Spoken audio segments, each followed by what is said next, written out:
স্বাগতম আপনাদের জন্য আরেকটি নতুন এনজিও চাকরি নিয়োগ বিজ্ঞপ্তি নিয়ে আজ হাজির হলাম। আর সেটা হচ্ছে আশ বাংলাদেশ। তো আশ বাংলাদেশ তারা কিন্তু বেশ কিছু ক্যাটাগরি পদ থেকে আপনার প্রায় 362 জনের একটা নিয়োগ বিজ্ঞপ্তি প্রকাশ করছে। আর যেটাতে আপনার সম্পূর্ণ বিনা অভিজ্ঞতা মিলে এইচএসসি পাশে আবেদন করতে পারবেন সারা বাংলাদেশ থেকে।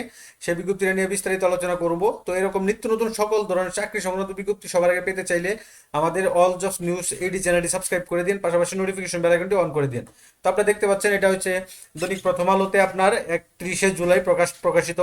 আপনারা এটা আবেদন করতে পারেন। আজ বাংলাদেশ নিয়োগ বিজ্ঞপ্তি, তারা মাইক্রো ক্রেডিট রেকর্ড অথরিটির একটি প্রতিষ্ঠান। এটা একটা যশোরের একটি প্রতিষ্ঠান আজ বাংলাদেশ।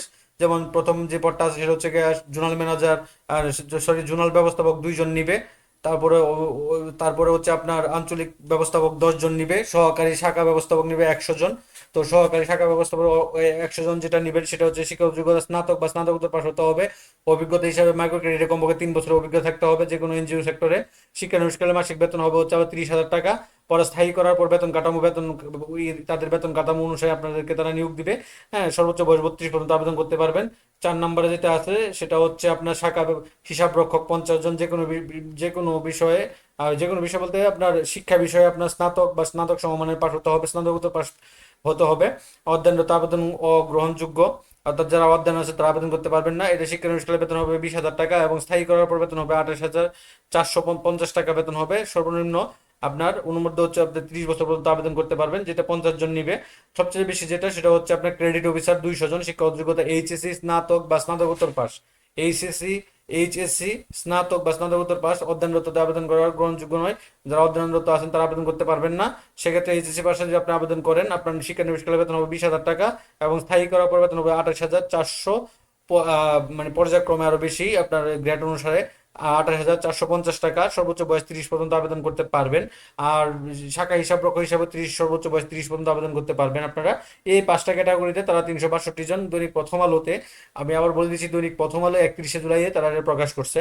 তো বেতন বার্তার পাশাপাশি যে অন্যান্য সুযোগ সুবিধাগুলো আছে সেটা যেমন আছে শর্তাবলী আছে এখানে কিছু সুবিধা হিসেবে উৎসব বোনাস, বৈশাখী ভাতা, বার্ষিক ইনক্রিমেন্ট, প্রভিডেন্ট ফান্ড, গ্র্যাজুয়েটি, স্বাস্থ্যসেবা, বিবাহ ভাতা, পিতৃত্ব ভাতা, প্রণোদনা, বিভিন্ন ভ্রমণ, স্বল্প খরচে আবাসিক একক আবাসিক সুবিধা। হ্যাঁ, এই সুবিধাগুলো আপনারা বুক করতে পারবেন। আবেদনপত্র, তো এটা ছাড়া সুন্দর করে লিখে দিয়েছে দেখেন, আবেদনপত্রের সাথে পূর্ণাঙ্গ জীবন বৃত্তান্ত সহ সত্য তোলা 2 কপি পাসপোর্ট সাইজের ছবি। অর্থাৎ এখানে আপনার কিভাবে একটা আবেদন করবেন, একটা বাংলাতে যারা নতুন আছেন আবেদন করতে পারেন না তারা, এরকম ভিডিও আমার ডেসক্রিপশন লিঙ্কে একটা ভিডিও দেওয়া আছে বাংলা, আপনারা সেখানে দেখে কিভাবে আবেদন করবেন, কিভাবে খামের উপরে ডাক করবেন সব দেওয়া আছে। কিছু জায়গা পরিবর্তন করে আপনারা দেখে কিন্তু আবেদন করতে পারেন। তো 2 কপি পাসপোর্ট সাইজের রঙিন ছবি, জাতীয় পরিচয়পত্রের ফটোকপি, তারপর সকল শিক্ষা যোগ্যতা অভিজ্ঞতা সনদের ফটোকপি, আপনার হোয়াটসঅ্যাপ এবং মূল নাম্বার সহ আগামী 31শে অগাস্ট 2026 তারিখের মধ্যে নিম্ন ঠিকানায় সরাসরি অথবা কুরিয়ার বা ডাকযোগের মাধ্যমে আবেদন জমা দেওয়া যাবে।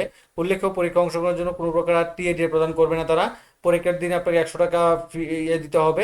হ্যাঁ, পরীক্ষা বাবদ পরীক্ষা প্রার্থীদের 100 টাকা করে আজ বাংলাদেশ সোনালী ব্যাংক লিমিটেড যশোর কর্পোরেট শাখা হিসাব নাম্বারে তথ্য অনলাইন জমা দিয়ে রসিদ আবেদনের সাথে যুক্ত বাচ্চা। এটা হচ্ছে আপনার এই যে তাদের এই যে এই হিসাবে আপনার যে আজ বাংলাদেশ সোনালী ব্যাংক লিমিটেড যশোর কর্পোরেট শাখা যশোর এই ঠিকানায় আপনাকে অনলাইনে 100 টাকা জমা দিতে হবে।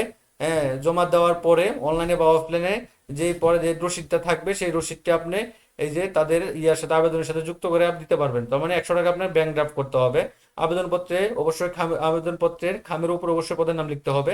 তো আবেদনপত্র পাঠানোর ঠিকানা হচ্ছে এই যে নির্বাহী পরিচালক আশ বাংলাদেশ, বাড়ি নাম্বার 230, কিসমত নোয়াপাড়া, উপশহর যশোর, 7,800, হটলাইন এত নাম্বার। এটা নাম্বারটা দিয়ে দিবেন, মানে ইয়ের জন্য হ্যান্ড ডেলিভারি করতে গেলে অনেক সময় ভুল থাকে, তা ওরা কুরিয়ার ওরা ফোন দিয়ে জেনে নিবে আর কি। এই নাম্বারটা দিয়ে উল্লেখ করে দিবেন।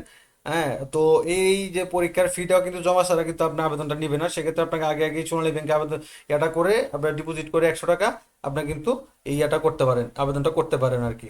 তো এটা ছিল আজ বাংলাদেশের 2026 সালের দ্বিতীয় নিয়োগ বিজ্ঞপ্তি। 362 জনের একটা নিয়োগ বিজ্ঞপ্তি। আমি আবারও বলে দিচ্ছি আপনারা কিভাবে বাংলা আবেদন করবেন, এরকম একটা ভিডিও আমার ডিসক্রিপশন বক্সে লিঙ্ক দেওয়া আছে, আপনারা সেখান থেকে বিস্তারিত তথ্য কিন্তু জেনে নিতে পারবেন। দ্বিতীয়ত হচ্ছে আপনার এই, তো এই ছিল বিজ্ঞপ্তিটা আজ বাংলাদেশের। তো এরকম নিত্য নতুন সকল ধরনের সকল চাকরি সংক্রান্ত বিজ্ঞপ্তি সবার আগে পেতে চাইলে যারা এখন পর্যন্ত আমাদের অল জবস নিউজ এইডি চ্যানেলটি সাবস্ক্রাইব করেন নাই, চ্যানেলটি সাবস্ক্রাইব করে দিন, পাশাপাশি নোটিফিকেশন বেল আইকনটি অন করে দিন এবং আমাদের ফেসবুক পেজটি ফলো দিয়ে রাখবেন। সবাই ভালো থাকেন, সুস্থ থাকেন, আবার অন্য কোনো নতুন ভিডিও নিয়ে আপনার